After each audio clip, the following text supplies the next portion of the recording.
I think Edinburgh and Milton Keynes are two really fascinating case studies. First and foremost because of their contrasts. They're very, very different places. But despite that, they have to embrace this common problem that all cities have to embrace.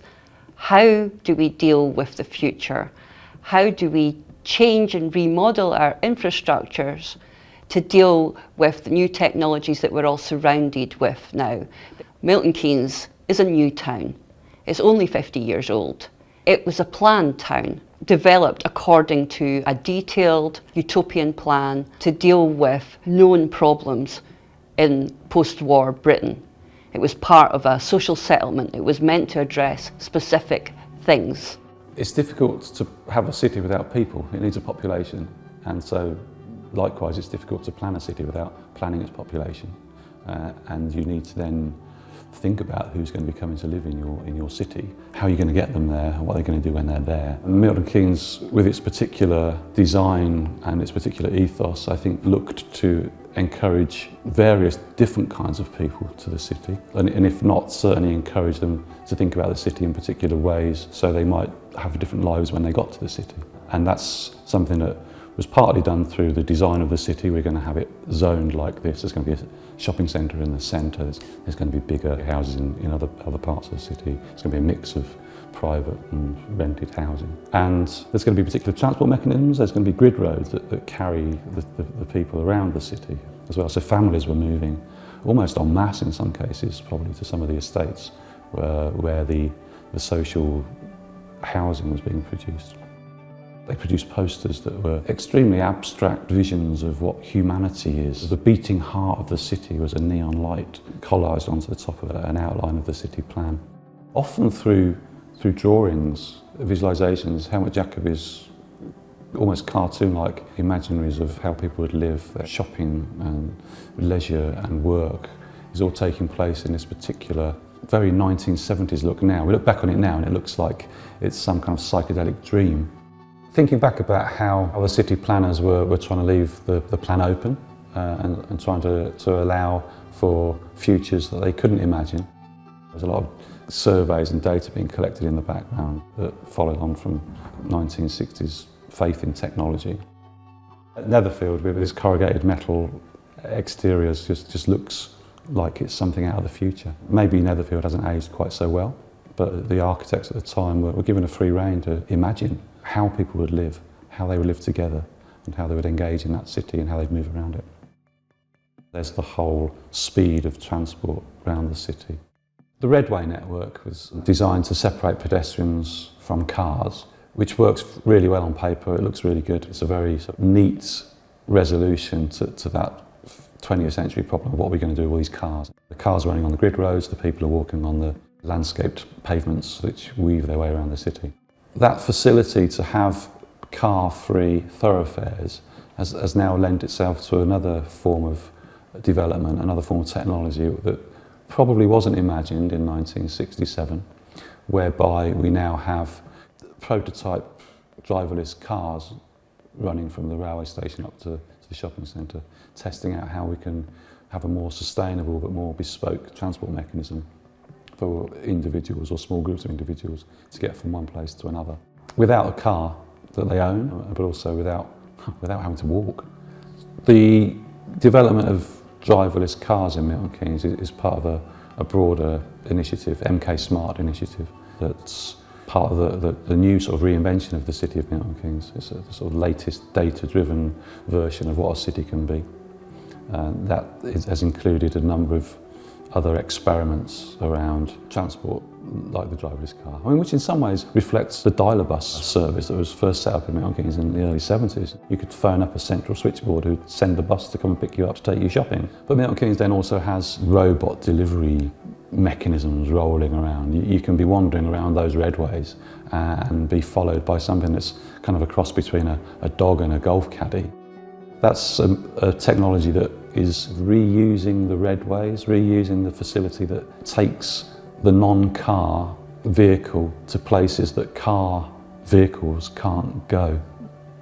So to take a broader view then of how these particular things are working in these particular ways, there's cars on roads and there's pods delivery pods on redway footpaths. And the separation of those two things is kind of a legacy of how the city was designed. The city was designed specifically to separate those two modes of transport out. That separation has allowed those technologies to develop fairly smoothly. It's not particularly disruptive. You don't have to stop the cars to cross the road with your dog golf cart hybrid. Edinburgh, on the other hand, is completely different. It's an organic city with a long history. It's a UNESCO World Heritage Site. It was described by the poet Hugh MacDiarmid as a mad god's dream of a city. It has two big volcanoes in the middle, a fairy castle.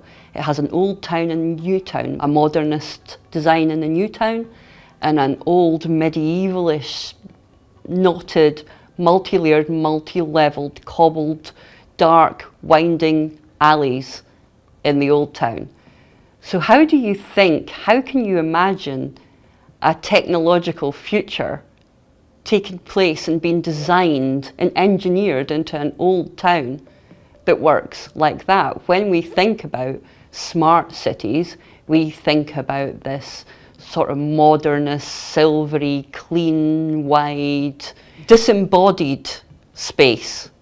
But real cities aren't like that. You can't just make them work along smooth lines when the geographical, infrastructural, street furniture level arrangements in the city are just not like that.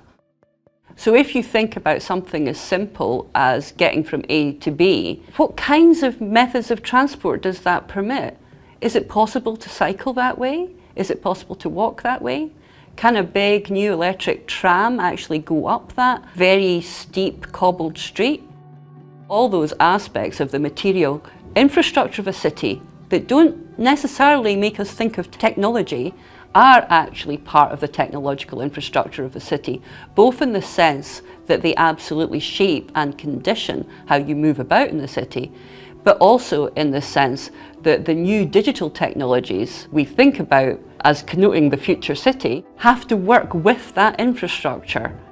Another interesting contrast between Milton Keynes and Edinburgh as two cities planning for their futures is that Milton Keynes has deliberately, explicitly branded itself as a smart city.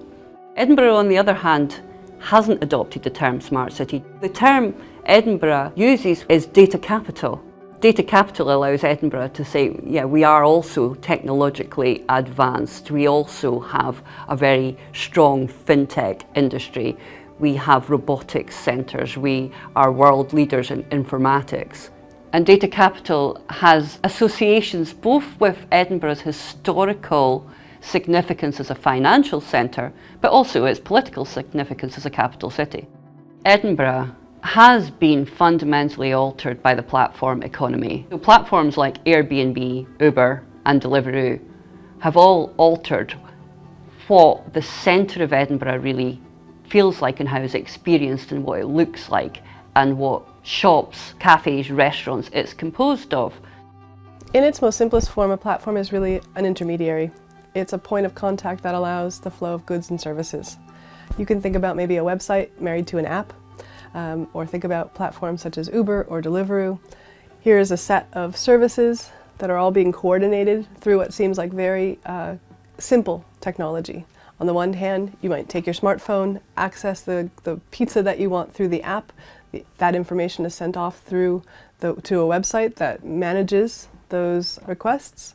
As we know, Airbnb, along with Uber, along with Deliveroo, many of the platforms that really need to be rooted in an urban environment to be valuable. Spokespeople from Deliveroo know that they require an urban environment. This is not something that can just take off in any place or space where people have disposable income, where people are busy, where convenience is truly valued.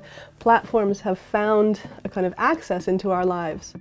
We also know that those platforms have had drastic impacts in urban environments.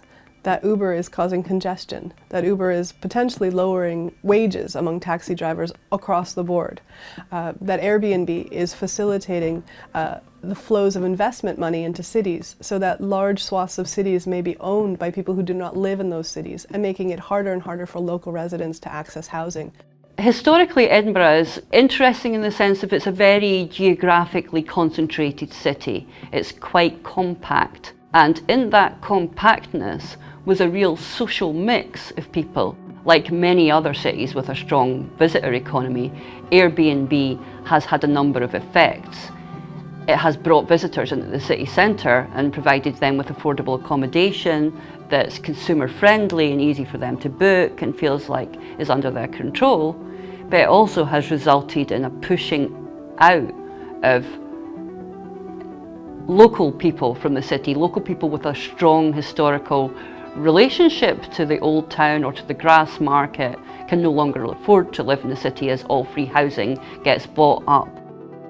So the changes that happen to a city are really quite unpredictable, and they affect city infrastructures and street furniture in sometimes quite unexpected ways. So if you think back to a world of the 1960s and Dr. Finlay's casebook, Doctor Who, streets had police boxes in them because police had to go to these boxes to make a call back to the station. These police boxes, or TARDISes, are everywhere in a city like Edinburgh. They're made of quite heavy, solid materials. So what do you do with them? So one of the unexpected uses is you will find gourmet coffee shops operating out of these former police call boxes.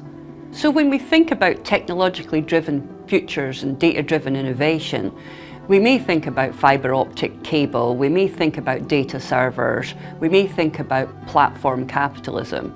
And those things are likely to have a significant effect on how the world operates in 2030 or 2040.